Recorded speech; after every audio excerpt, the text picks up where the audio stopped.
នឹងឯគ្នាយ៉ាងនេះខ្ញុំមកប្រាប់ពីរបៀបចុះឈ្មោះសម្រាប់លេងប្រកួត tournament Free Fire យ៉ាអូខេហើយគ្នាយើងមកពីរបៀបចុះឈ្មោះចូលលេង tournament ណា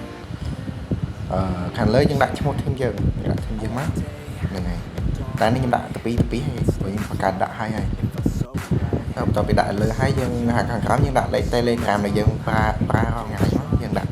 យើងលេខ Telegram យើងចូលមកហ្នឹង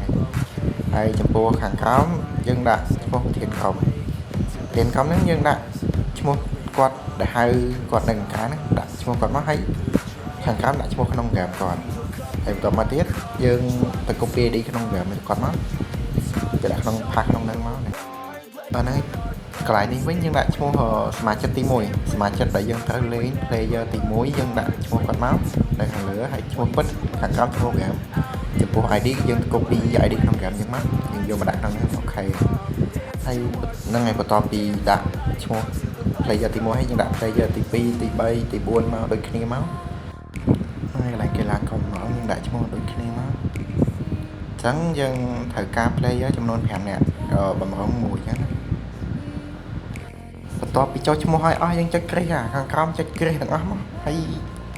យើងចុចពាក្យថាដាក់បញ្ចូលហ្នឹងទៅអូខេហើយអូខេណាស់សម្រាប់លេងចូលឈ្មោះគ្នាយើងអាចថាខ្ញុំបានខ្ញុំ